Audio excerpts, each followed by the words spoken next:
Vice President Harris continues her swing state push, focusing on unity near Philadelphia, with several Republicans not endorsing Trump by her side.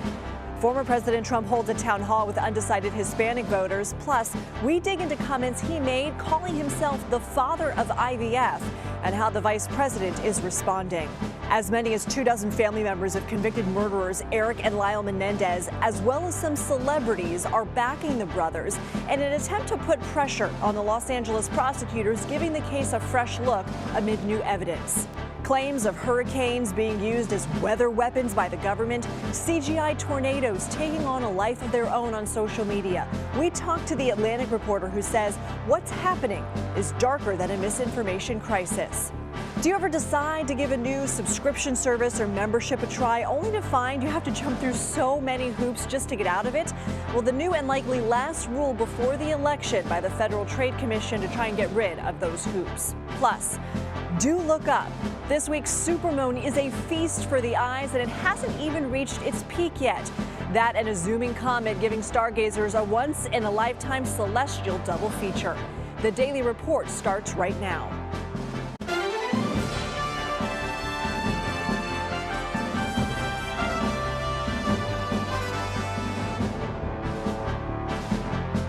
Hi, thanks for joining us this evening. We begin our report with the mad dash to Election Day. On the Democratic side, Vice President Kamala Harris held an event in Pennsylvania Wednesday with a group of former Republican lawmakers who are endorsing her over former President Donald Trump. She also sat down for an interview with Fox News in her first ever appearance on the network. Her campaign is also focusing on key battleground states in the Midwest. Harris is stopping in Pennsylvania, Michigan, and Wisconsin this week. Donald Trump won those states over Hillary Clinton in 2016, but all three flipped to President Joe Biden in 2020. The former president took part in two televised town halls that both aired Wednesday, one on Fox News and another on Univision. During the Fox News town hall, which included an all-female audience, Trump spoke on the topic of in vitro fertilization, or IVF, which Harris later reacted to. IVF, you had mentioned before. Right, IVF. let's get this question, because I believe that's what this is about. Oh, I want to talk about IVF.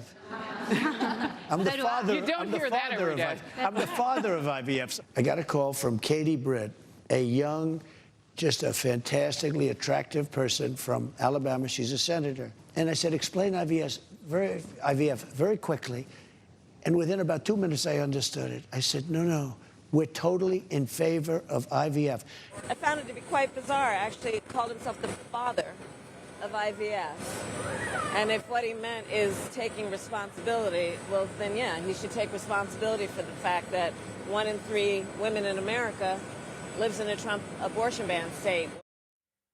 Voters in some states have already cast their ballot. One day after Georgia broke a state record for early voting turnout, a judge struck down a controversial new rule that would have required the hand counting of ballots on Election Day. The judge found the state did not give election workers enough time to prepare, which he says would have undermined public confidence in the results. Special counsel Jack Smith called former President Donald Trump's attempt to have his federal 2020 election subversion case dismissed, quote, meritless. Trump's argument stems from the Supreme Court's June ruling that narrows who can be charged with federal obstruction of an official proceeding. Roughly 250 January 6 rioters were charged with that. The justices ruled a defendant must have impaired the availability or integrity of records or documents in order to be charged.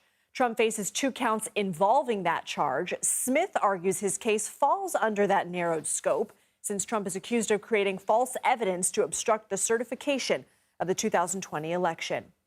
The man who was arrested near former President Donald Trump's California rally this past weekend is suing local law enforcement for defamation. Vem Miller was detained at a security checkpoint after weapons were found in his car. He was arrested for allegedly carrying unregistered guns. The local sheriff's department initially said it was investigating the incident as another potential assassination attempt. But Miller denies the allegations, and a federal law enforcement source told CBS News this week there was no indication the incident was an attempt on Trump's life. Miller says he was invited to the rally and is a devoted Trump supporter. A series of Israeli airstrikes across Lebanon have killed more than 20 people in the past 24 hours. That includes attacks in and around the capital of Beirut, a move which the Biden administration has warned against. CBS News foreign correspondent Deborah Patta is in Beirut for us. Deborah? Israeli jets pounded southern Lebanon today. In Nabatea, Israel hit a municipal building which killed 16, including the city's mayor, and wounded over 50. And despite U.S. concern over Israel's bombing campaign in Beirut, there were a series of strikes around the capital this morning. This comes a day after Hezbollah vowed to strike deeper inside Israel. The Israeli military says it is targeting Hezbollah's strongholds, but there have been over 2,000 casualties and nearly 11,000 wounded, many of them civilians. The International Committee of the Red Cross has brought in a team of surgeons to treat war-related wounds, but warns that the country's healthcare system is overstretched because of this large influx of injured patients. And aid organizations are also struggling to cope with the sudden demand to provide food and shelter for around 1.2 million people who have fled their homes because of the war.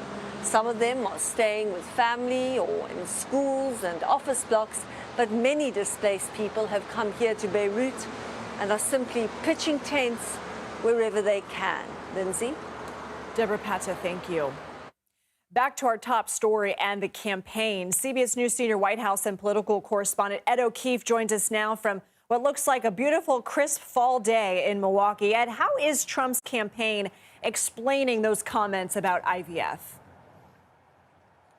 Yeah, these were the comments he made yesterday, Lindsay, in that Fox News town hall that aired today, where he suggested he was the father of IVF. They basically are laughing it off, saying it was a joke and that the press should get a sense of humor. The issue is this remains a pretty sensitive and important topic to many voters, including the voters, many of them he was trying to reach with this town hall, women voters. We've seen polling. We've talked to them across the country, many of whom say they're concerned about this. This was his opportunity to address the issue, and what he suggested was that states over time will probably loosen those more severe restrictions on access to abortion services, believing that some states have gone too far. We'll see if that happens. There are those, of course, that argue it shouldn't have been that way at all, that Roe v. Wade should still be in place.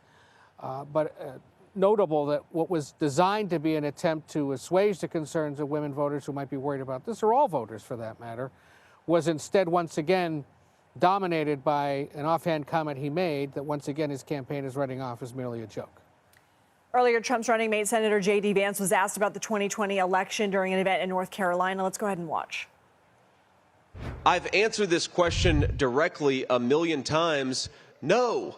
I think there are serious problems in 2020. So did Donald Trump lose the election? Not by the words that I would use.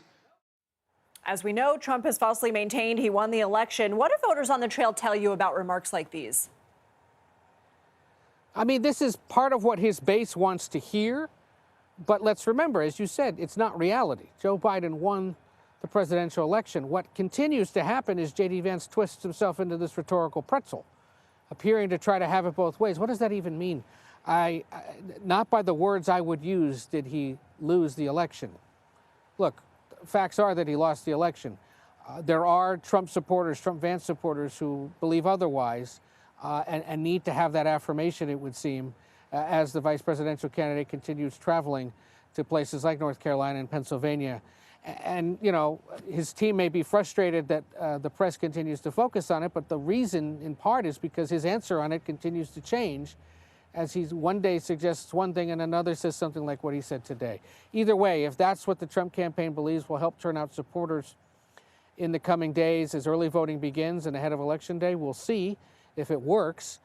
Also watch as they continue to answer questions of whether or not they plan to respect the results of this year's elections. You've heard a lot of Republican candidates from Trump on down suggest, well, if the results are fair, or now you're seeing an increasing number of them suggest, well, as long as we make sure that undocumented immigrants aren't voting in big numbers.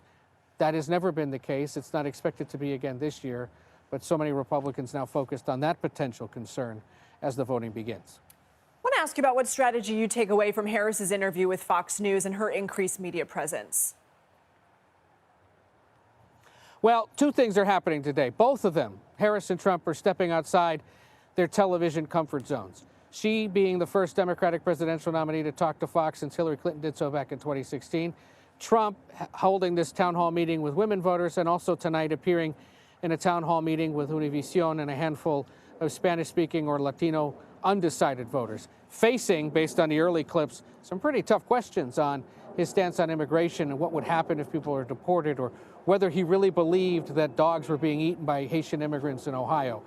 Not the kind of stuff he's been getting necessarily from interviews with Newsmax or Fox or other conservative outlets. For her, we'll have to wait and see what the clips suggest or how it went. But it's designed to say to voters, look, I'm willing to face tough questions from Fox. I'm willing to face tougher questions in the black media space from Charlamagne tha God, who has not always been a sympathetic voice supporting her candidacy, either now or in the past.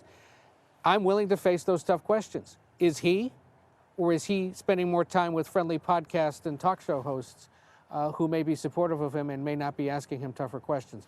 Whether that strategy works or not, Lindsay, also remains to be seen, but it is designed to reach that small handful of undecided voters here in Wisconsin and in the other battleground states, and maybe disaffected Republicans who are uneasy with reelecting him, which is part of why she also held that rally today in suburban Philadelphia.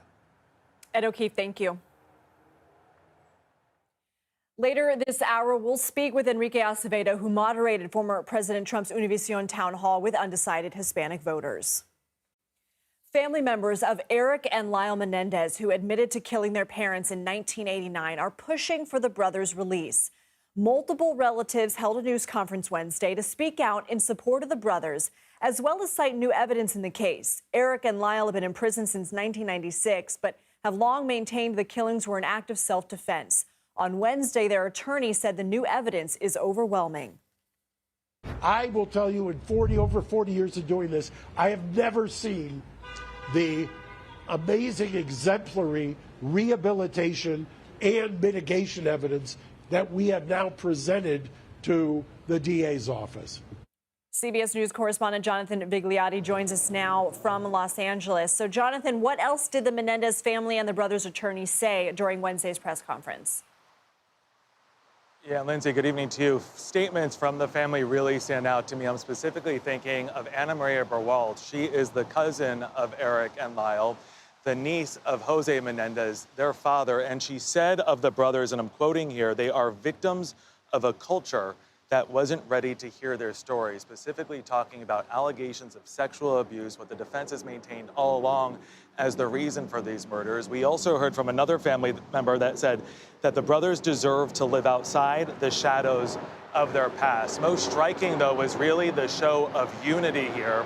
There were more than 20 family members gathered here in front of an audience, easily more than 100, many of the media, all of those family members really corroborating those allegations of abuse, while also calling on the district attorney here in Los Angeles to review that evidence and to overturn that initial sentencing, Lindsay.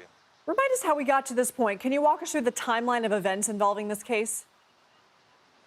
Yeah, all of us know the Netflix documentary and the scripted series, which came out last month. That certainly has shined a spotlight.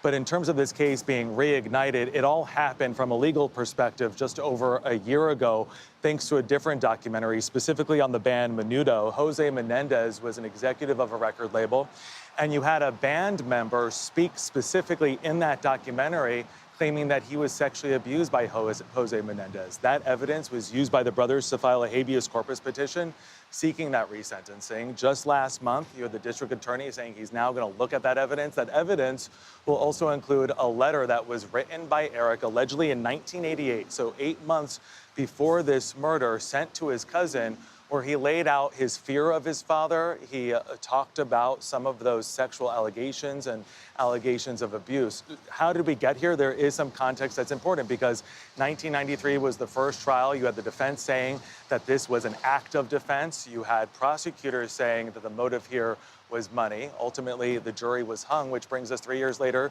to 1996, a new trial, and the judge at that point limiting testimony of abuse. We know what happened. First-degree murder, convicted. Life without parole happened. And as a result, you now have the brothers fighting to try to get out, and you have the family saying that the media at the time, also the judge and the court, weren't open to hearing stories of abuse, specifically as it pertains to young men, Lindsay. More news to come on this. Jonathan Bigliotti, thank you. Thank you. Coming up after the break, false claims about hurricane disaster relief are having some dangerous consequences. We'll examine what's fueling these lies. You're streaming The Daily Report.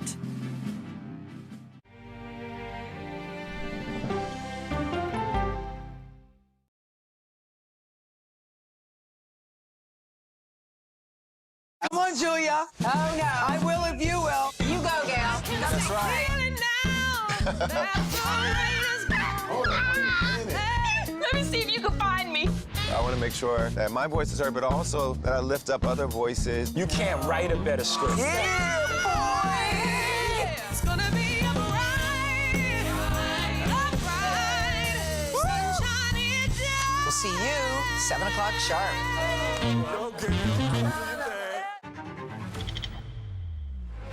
How fast do you think you were going? 195 miles an hour. This is incredible. How close did you actually come to being killed? That close.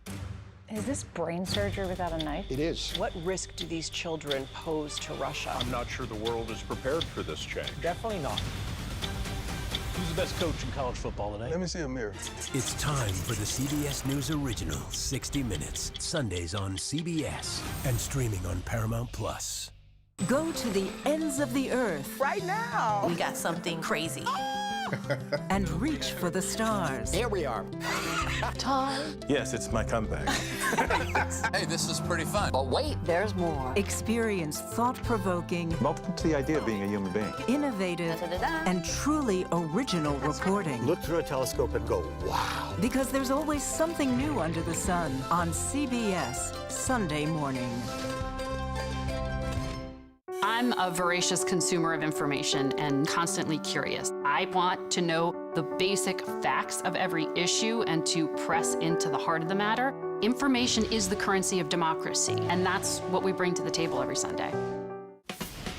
When you need your sports news all the time, We've got breaking news to bring to you. CBS Sports HQ gives you a snapshot of all the sports that matter to you.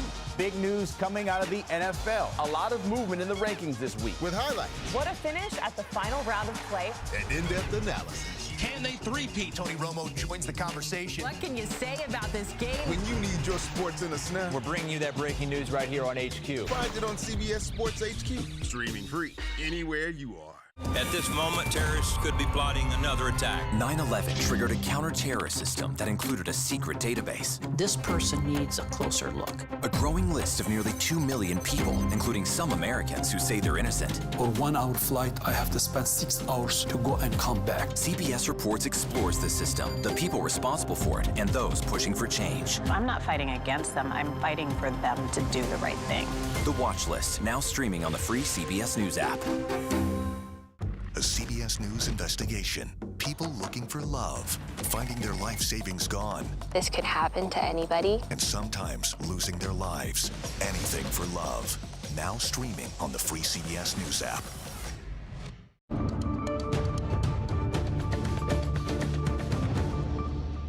We are following some breaking news. Authorities in Argentina have confirmed to CBS News that One Direction singer Liam Payne has died.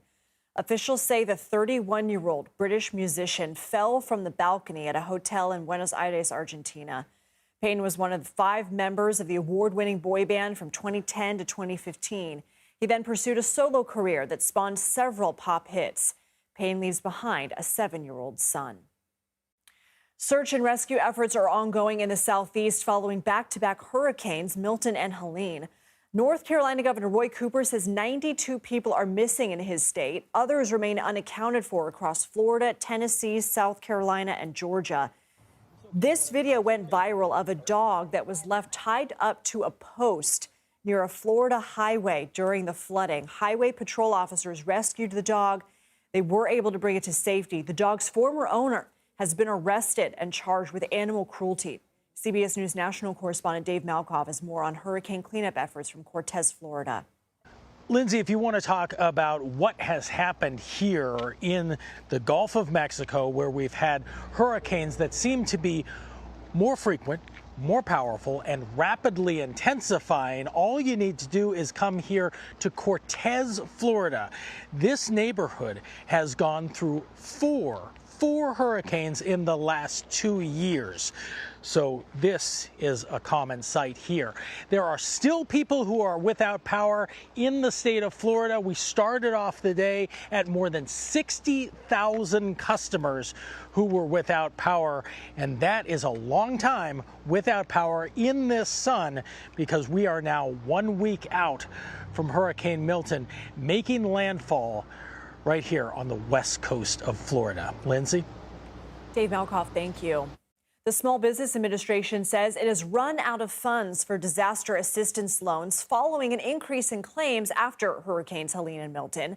The agency will stop issuing new loans until it receives more funding from Congress, which is on recess until next month. Officials say they've received a total of 49,000 applications from small businesses and homeowners affected by Helene and Milton. Now, despite the SBA being short $1.6 billion in the disaster loan program, officials say people should continue to apply for loans so their applications can be processed and eventually funded once the agency gets more money. The Texas Board of Pardons and Paroles on Wednesday denied requests to halt the upcoming execution of a man convicted in a shaken baby syndrome case. 57-year-old Robert Roberson was convicted in 2002 in the death of his 2-year-old daughter, Nikki Curtis.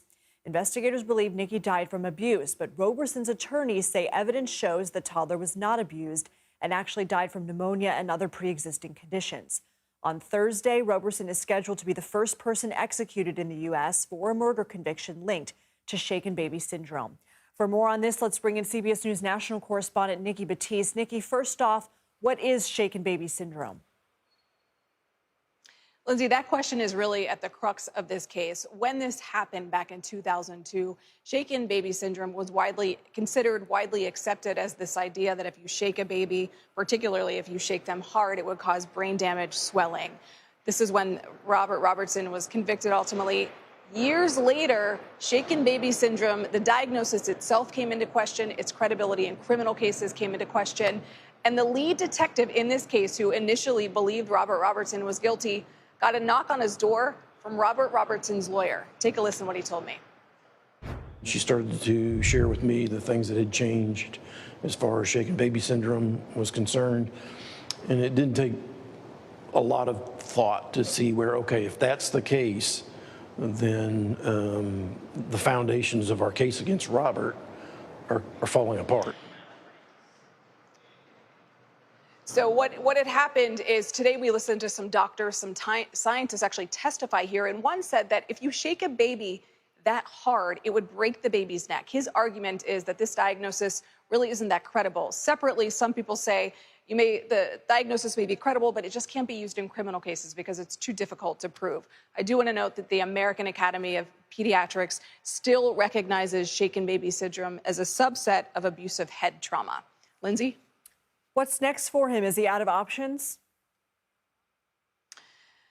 He really only has two options left. His lawyer told me that she's appealed to the U.S. Supreme Court. She's waiting for that reply. But the one person who could pause Robertson's execution is Texas Governor Greg Abbott. He could issue a 30-day reprieve. Since Abbott became governor, 76 inmates have been executed. Only one has been granted clemency.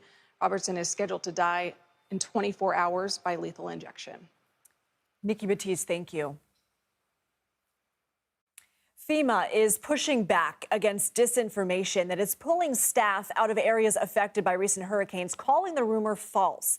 The claim stems from FEMA temporarily pausing some of its outreach operations in parts of North Carolina to ensure workers' safety after receiving threats over the weekend, including reports of an armed militia, quote, hunting FEMA. As we reported Tuesday, those operations have already resumed, and FEMA never actually left the area. It's one of the many false claims being spread regarding FEMA and hurricanes in general. Some have been more outlandish, like the government is somehow unleashing bad weather onto the East Coast. Others have created a dangerous environment for aid workers, like the claim that FEMA was blocking assistance from reaching those in need, or that the agency was diverting funds to illegal immigrants. Charlie Warzel joins me now. He's a staff writer at The Atlantic, and in a recent article, he writes, quote, "What's happening in America today is something much darker than a misinformation crisis." Charlie, thanks for joining us. What do you mean when you say this is darker? Well, I think what I wanted to get across in the piece is that a lot of times we talk about misinformation. It's become this rather political word, very freighted, and has almost lost a little bit of its meaning. A lot of times it is used to talk about persuasion and this idea that there are shadowy figures or influencers or people out there who are, putting out conspiracies or false information and, duping people who, don't know any better, right? And I think that actually, when you look at a lot of what's going on now and a lot of the conspiracies that are spreading, not from influencers, but from normal people on the ground who are using it as part of an ideological movement, I think what you're seeing is misinformation that is actually being used to keep people inside their beliefs, to keep them from looking at information that's going to change their minds about the actual state of the world and allowing them to sort of sit in this ideological cocoon. So that's sort of what I mean. And I think when you look at what is, what we've seen with the misinformation around these hurricanes, I think what we've started to see is people who are being called out for sharing false information, and they say, I don't really care because it feels true. And I think that is something that is a little bit darker than before, where people would get called out and either admit that they were wrong or maybe change their ways. We're going to get back to that feeling in a second, but I love the term ideological cocoon. Our most recent CBS News polling demonstrates this, that voters can't even agree on what is happening. 83% of likely voters, for example, say Trump's claims about FEMA hurricane funds going to people who are in the U.S. illegally is certainly or probably true. 90% of likely Harris voters say it's certainly or probably false. And you write about how these lies, they're not meant to persuade people. What do you mean by that? Well, I think what you're seeing is an electorate and sort of a polarized body of Americans that aren't really looking to believe the other side, right? You sort of are in your camp. It's not very easy to persuade a non-Trump voter to vote for Trump or vice versa.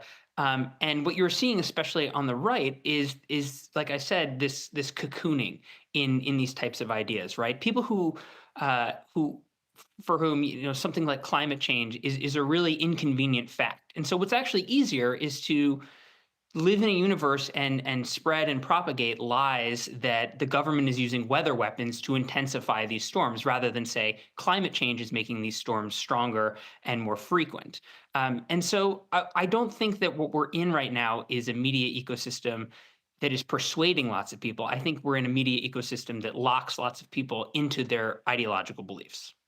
Let's go back to those feelings, because you kind of call back to a phrase coined by Stephen Colbert in 2005 to describe this phenomenon, truthiness. He defined it as the belief in what you feel to be true rather than what the facts will support. So this isn't a new idea, but it certainly feels more pervasive today. How and why do you believe this phenomenon has evolved over the years?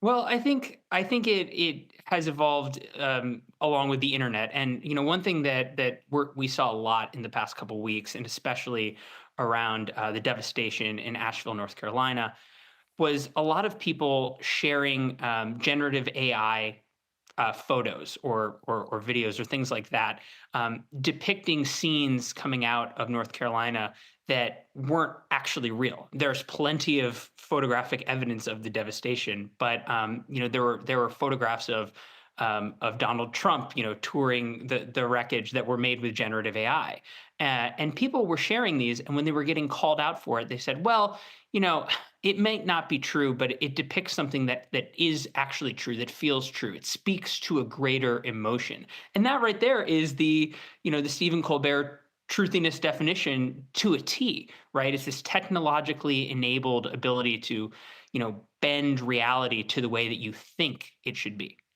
That's why we have our CBS News Confirm unit. Charlie Warzel, thank you for your work. Thanks for having me. Former President Donald Trump takes questions from undecided Hispanic voters. Coming up, we'll speak with the moderator of his Univision town hall on how those voters left feeling about the Republican candidate. You're streaming The Daily Report.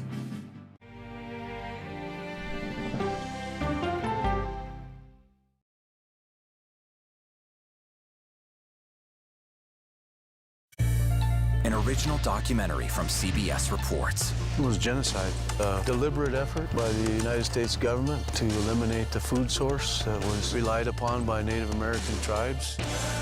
American bison were slaughtered and Native Americans displaced. And that's how tribes were subjugated to reservations and our lands were taken. But now, through conservation efforts at Yellowstone, Buffalo provided everything that we needed. Now they need help. a herd grows We need to step up and help them. and a culture is reborn. When the buffalo return and come back, that's when our tribe will begin to heal. Yellowstone Bison Revival, now streaming on the free CBS News app. Oh, wow. Look at this. Let 60 Minutes take you on a private tour of the National Archives. So there may be treasures like this buried in boxes. Historical secrets from America's past. This is original from 1778?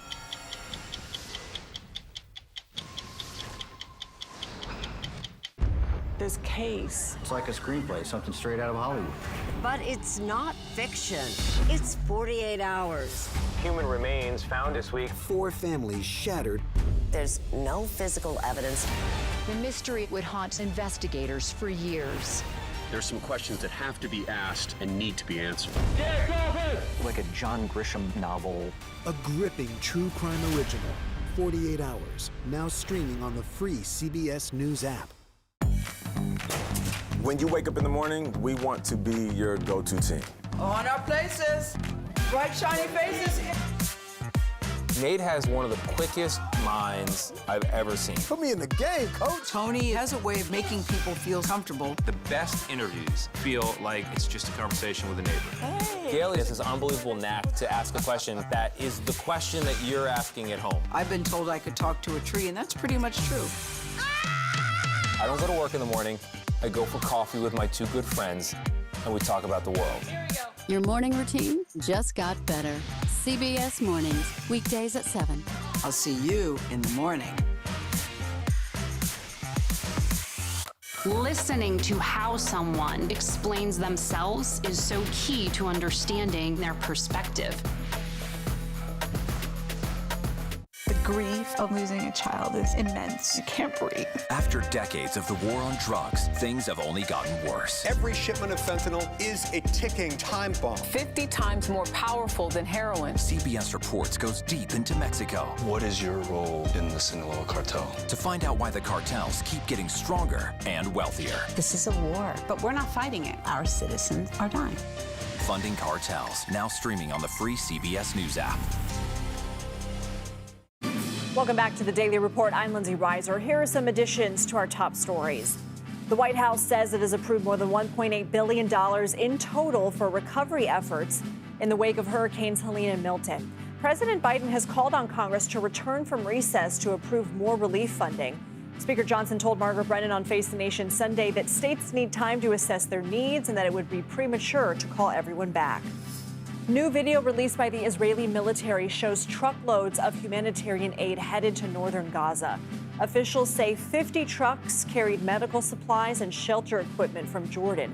Video comes after the U.S. threatened to restrict military support for Israel if the humanitarian situation in Gaza does not improve. President Biden will arrive in Germany Thursday for a 2-day visit. The White House says Biden and German leaders will discuss geopolitical issues, including Ukraine and the Middle East. Biden will also travel to Angola in early December, fulfilling a promise to visit Africa during his time in office. This trip had been postponed due to Hurricane Milton. Former President Donald Trump took questions from undecided Hispanic voters at a Miami town hall hosted by Univision Wednesday. During the event, one voter asked about immigration. If you deport to these people, who would do that job, and what price would we pay for food? The problem we have is we had people coming in under my administration, and they were coming in legally. They were coming in through a system. We want workers, and we want them to come in, but they have to come in legally. They have to love our country. They have to love you, love our people. Enrique Acevedo joins us now. He's an anchor with Televisa Univision and moderated that town hall. Enrique, good to have you here. What did the crowd and that voter in particular who asked the question make of that answer? Thanks for having me. I think, the crowd reacted to President Trump first by hearing his answer, nodding, and sort of connecting with him on a more individual basis than what we're used to seeing President Trump at these larger rallies. I think this format of the town hall that allowed undecided voters to ask their questions directly to the candidates last week, Kamala Harris, Vice President Harris, this week, former President Trump, I think it allowed both candidates to have that personal and individual connection. And the reactions were, of course, varied in the audience. But overall, I think the value of the exercise is watching these undecided voters interact with the candidates directly and have their questions answered. What other topics were discussed and what moments stood out to you? Well, immigration was a big topic, of course, but not just immigration, because Latino voters care about the issues that the general electorate does, things like education, the economy, of course, healthcare. I think what stood out to me at the end were questions about polarization, national unity. There was a question at the end that was also asked the last town hall about what three qualities did President Trump find in his opponent, in Vice President Harris. The same question was asked of Kamala Harris last week, and I think it speaks of what voters want to see: a little more sort of a civil dialogue, a more constructive campaign, and not just those attacks that we've been seeing. Yeah, that is fascinating. You now moderated town halls with both Harris and Trump. How would you compare the tone? Was there any notable difference in how they interacted or how the audience received them? That's an interesting question. I think they both have their style of interacting, but they were both, I'd say, culturally competent when it comes to the expectation Latino voters have about the issues that are important to them, not just knowing the policy, not just having the right answer, but connecting with them on a more personal, more emotional level. And I think they both did a good job with that. How important is the Latino voter bloc in this election? Well, it's crucial, not just in the swing states, in places like Nevada and Arizona. In a very close election, a 3-4% difference can decide who becomes the next president. So I would say that the road to the White House goes through El Barrio. Enrique Acevedo, thank you. Thank you so much, Lindsay. Nebraska's Supreme Court ruled Wednesday convicted felons who have completed their sentences will be able to vote in the upcoming election. Nebraska lawmakers restored voting rights of former felons earlier this year, but the state's Republican Attorney General and Secretary of State argued the move was unconstitutional and claimed the legislature did not have the authority to make that change. Nebraska's Supreme Court disagreed with those arguments. Now to a digest of some other foreign stories. President Biden spoke with Ukrainian President Volodymyr Zelensky to reaffirm U.S. support for Ukraine in its war against Russia. Biden announced a $425 million security assistance package for Ukraine that includes more air defense systems and thousands of additional weapons for the Ukrainian army. In November, President Biden will also hold a virtual meeting with the Ukrainian Defense Contact Group to coordinate with international leaders on providing more aid for Ukraine.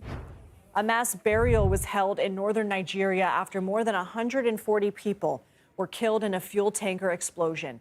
The driver reportedly lost control of the tanker Tuesday, causing it to overturn and spill fuel. Last month, 48 people were killed in another fuel tanker explosion in Nigeria. Government data shows road and traffic-related incidents are becoming more common for several reasons, including poorly maintained roads. U.S. and U.K. officials are urging India to cooperate with Canada's legal process after it accused the Indian government of involvement in the murder and extortion of Canadian citizens. The ongoing spat between India and Canada continued Monday when they expelled each other's senior diplomats. The two countries have been at odds since 2023 when a prominent Sikh leader was killed in Vancouver. Canadian Prime Minister Justin Trudeau has said officials have, quote, credible evidence that the Indian government was involved in the murder. The Supreme Court has cleared the way for the EPA to limit power plant emissions. We'll speak with a professor about the significance of the ruling and take a look at some of the other cases the agency is facing. You're streaming The Daily Report.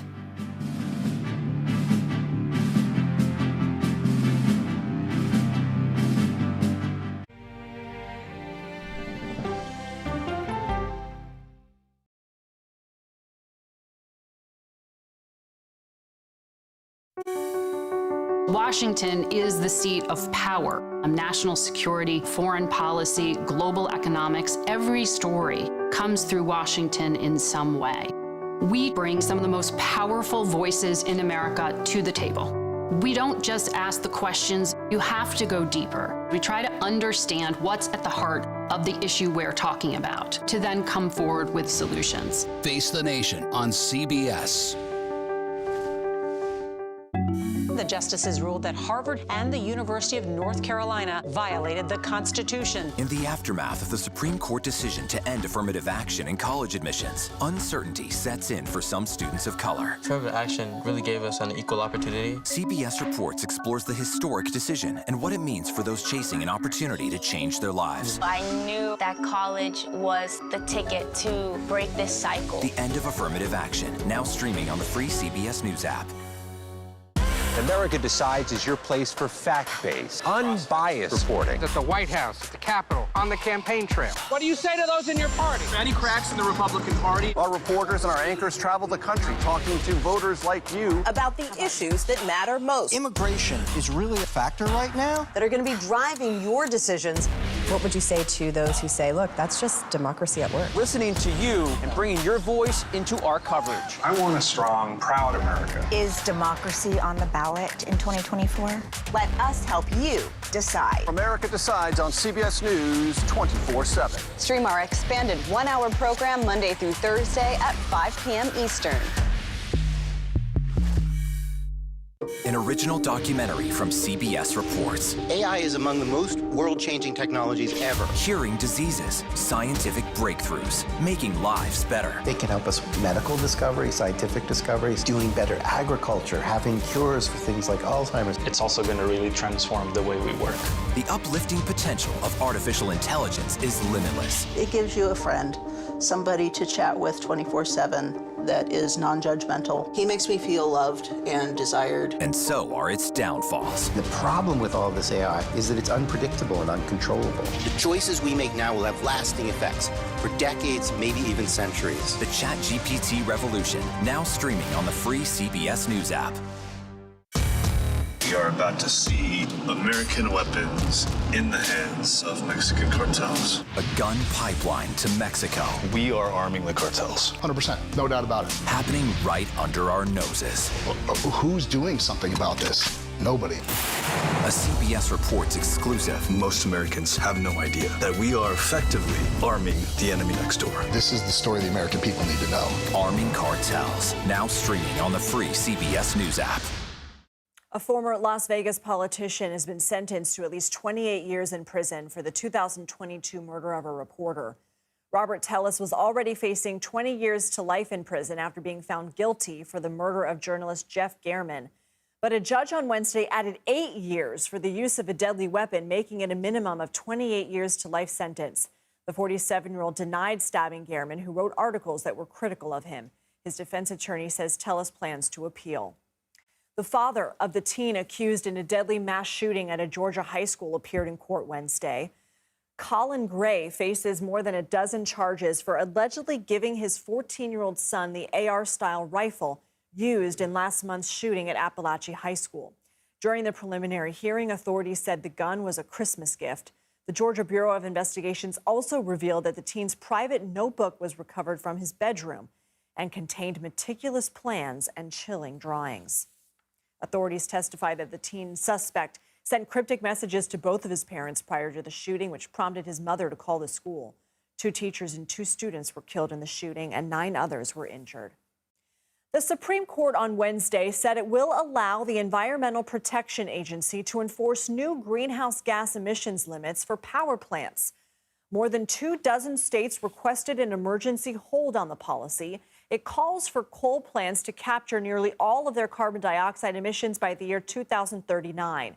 State leaders and industry officials have argued that the change would cost the plants millions of dollars.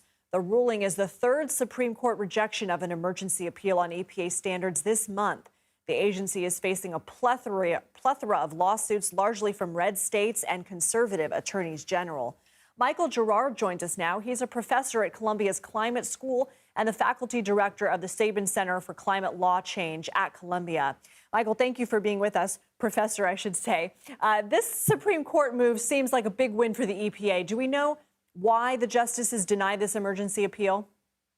Well, traditionally, they usually deny emergency appeals. It's just that in the last few years, they have struck down a handful of EPA regulations on this emergency basis before they've gone through the lower courts. And that has emboldened a lot of the red states and industry to try for more. But as you said, in the last week, including today, the Supreme Court has denied that. So it allows these regulations to percolate through the lower courts before they have a chance to go up to the Supreme Court. But it is good news for climate change control. Okay, gotcha. Let's talk about another case, this time out of San Francisco against the EPA, requesting clearer regulations on water pollution. The court also heard that case Wednesday. How could that ruling affect the Clean Water Act and the EPA's authority on water regulation?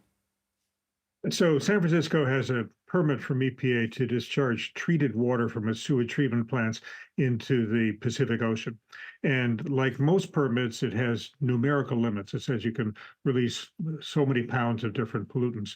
But this EPA permit also says, in addition to that, the discharge can't impair the water quality of the Pacific Ocean.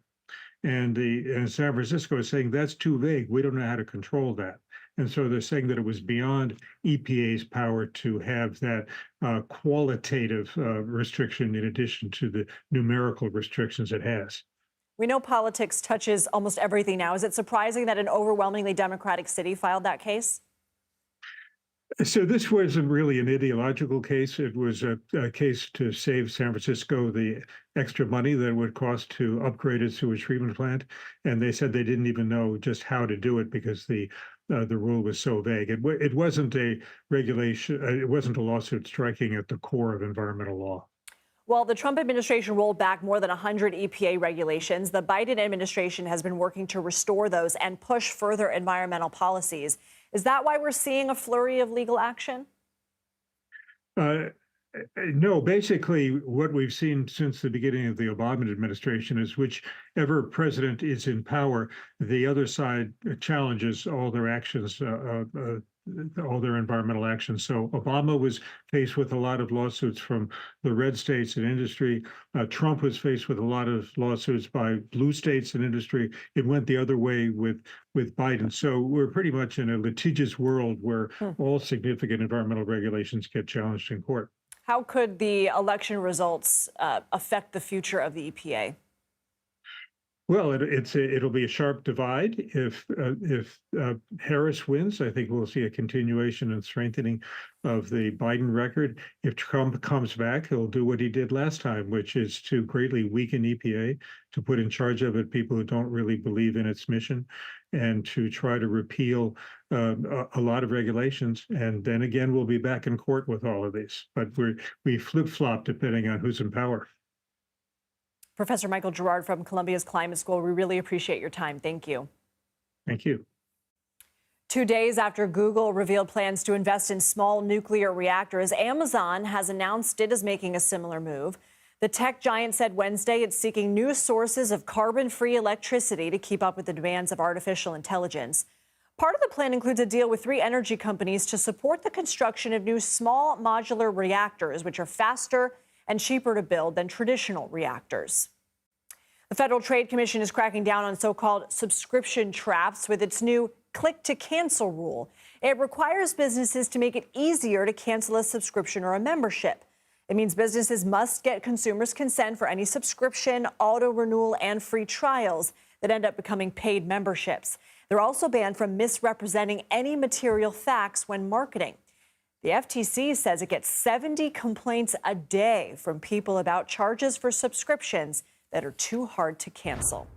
In a statement, the White House says companies should not be allowed to trick customers into buying subscriptions, and today's action ensures Americans don't have to jump through hoops to cancel them. Still to come, keep your eyes up. More on when you can see that once-in-a-lifetime double feature gracing the sky. You're streaming The Daily Report.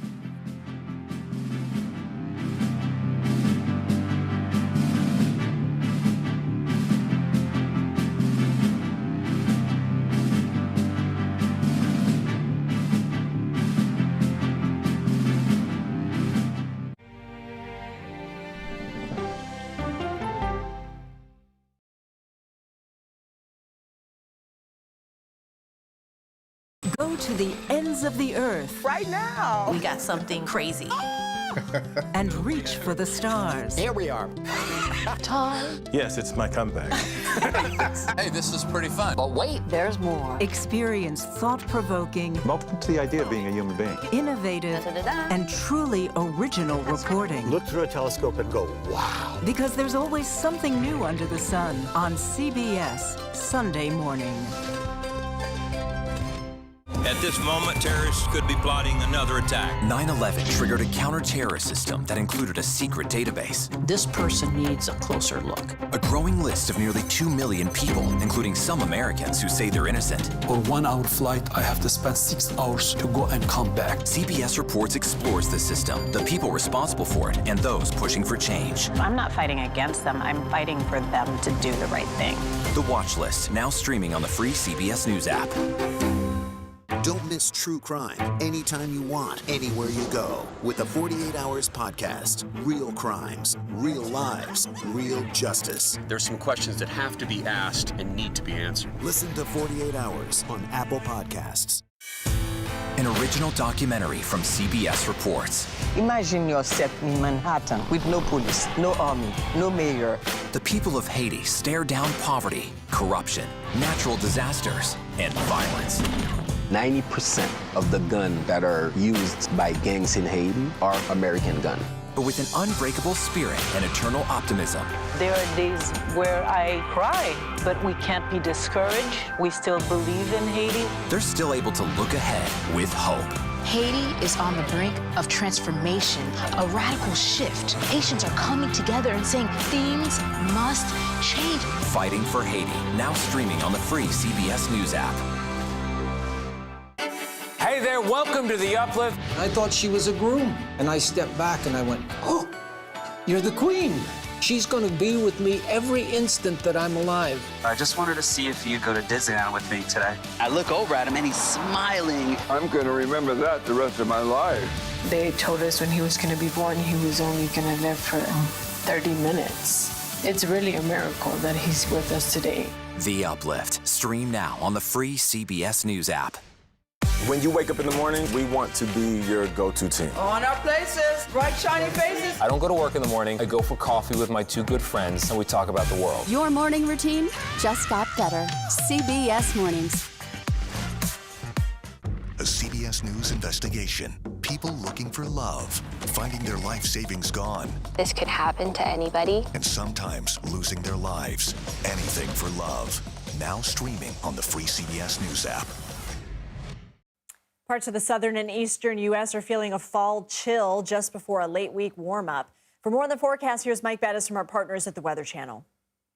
Well, temperatures have turned very cool of late, even cold enough for some snow in our northern states, but a temperature rebound is on the way. You're going to see tomorrow that the warmth will be felt, especially across our northern states. But by the time we get through the weekend, a good chunk of the country is going to get warmer, especially in those places that are cold right now. Upper Midwest, right into the Northeast. In fact, even places like Dallas, Nashville will begin to warm up as well and see our temperature trend above average. Tomorrow, temperatures in the 60s and 70s in many places here. A location like Atlanta at 66. Jackson, Mississippi will be 70. But into the weekend, temperatures get even warmer. We could be close to 80 degrees in a place like the Twin Cities. Now, high pressure over the Atlantic and over the U.S. is going to keep the tropics shunted to the south, okay? So it keeps everything from moving to the north and affecting the U.S. mainland. But a couple of areas of disturbed weather out in the main development region in the Caribbean could cause issues for us in Central America, something we'll keep an eye on. Oh, and the season doesn't end until the end of November. Historically, that means 15% of activity is still ahead of us.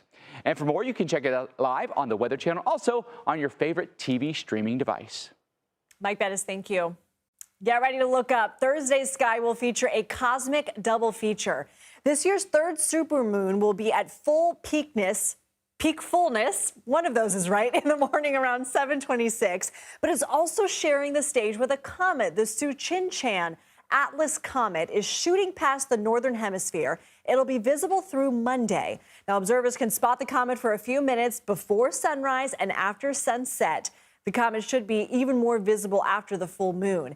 Its next pass won't be for another 80,000 years.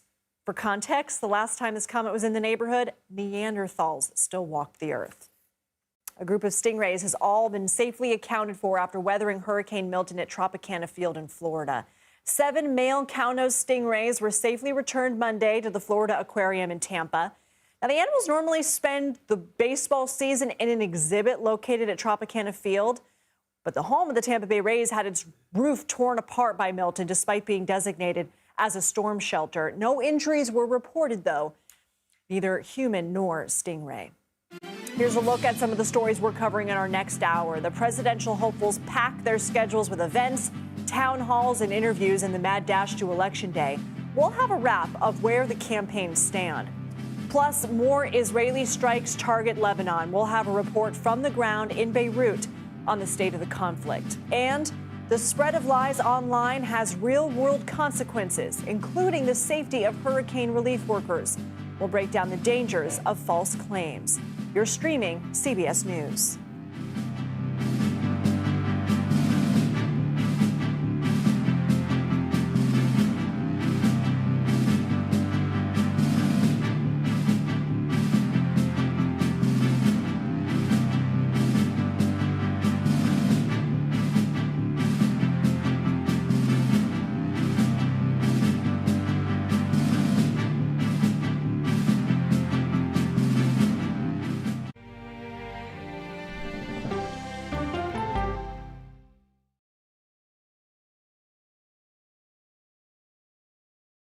Okay, so let's just start at the beginning. Well, let me start with this. What is at stake here? What is the answer then? Do you know why? You want me to just keep going? Is that a good thing or a bad thing? Were there death threats? How is this possible? What's wrong with that argument? Are you saying they lied? Have you told the government that? Why won't you say the word crisis? You're not answering my question. This really Is that scary? Does that make sense? What do you mean? What does that mean in Did English? any of that make What sense? have you learned? What's your response? What happened? Why?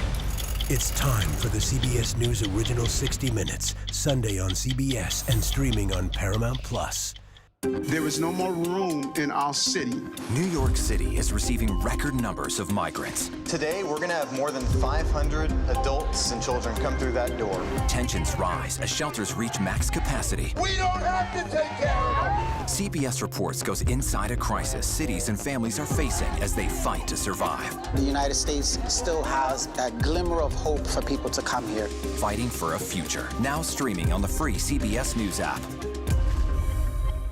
An original documentary from CBS Reports. Since you started La Soup in 2014, do you have any sense as to how much food you've rescued from the landfill? We've rescued 4.5 million pounds. I can't even fathom how much food that is. And that's one little person in one little city in America. We're going to call this chicken piccata. We did 450 of these meals today. This is the exact dish that you and I are going to have. Yep. Oh my God. Is it good? Mm-hmm. Having a plan of how to keep people fed should be in every single city. So if we eliminated food waste, could we eliminate hunger? Yes. Eating Trash, now streaming on the free CBS News app.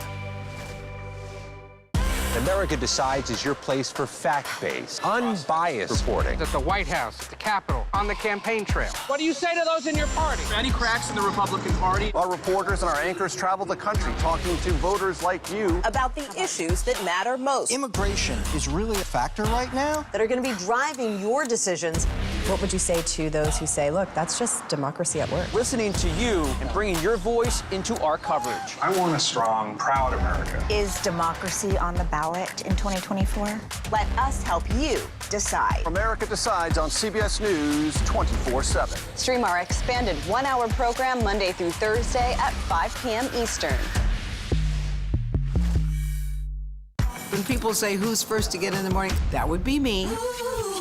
Morning news matters because it sets the tone for your day, and it's a way of getting you started. Day to day, that first draft of history, it happens right here. We're going to uplift you. We're going to send you out your way. We take you places, we teach you new things, and we make you feel like, you know, it's not all bad. People say to me, you always seem to be having a good time. And you know what? You're right. Your morning routine just got better. CBS Mornings, weekdays at 7. CBS News, 60 Minutes, Sunday on CBS. Superstar approaching, superstar approaching. Let's get your popcorn and get ready. Come on, Julia. Oh, no. I will if you will. You go, gal. Yeah, boy. Welcome to the Daily Report for October 16, 2024. I'm Lindsay Reiser. Tonight, Vice President Harris continues her swing state push, focusing on unity near Philadelphia, with several Republicans not endorsing Trump by her side. Former President Trump holds a town hall with undecided Hispanic voters. Plus, we dig into comments he made calling himself the father of IVF and how the vice president is responding. As many as 24 family members of convicted murderers Eric and Lyle Menendez, as well as some celebrities, are backing the brothers in an attempt to put pressure on the Los Angeles prosecutors, giving the case a fresh look amid new evidence. Claims of hurricanes being used as weather weapons by the government, CGI tornadoes taking on a life of their own on social media. We talked to the Atlantic reporter who says what's happening is darker than a misinformation crisis. Do you ever decide to give a new subscription service or membership a try only to find you have to jump through so many hoops just to get out of it? Well, the new and likely last rule before the election by the Federal Trade Commission to try and get rid of those hoops. Plus, do look up. This week's supermoon is a feast for the eyes, and it hasn't even reached its peak yet. That and a zooming comet giving stargazers a once-in-a-lifetime celestial double feature. The Daily Report starts right now.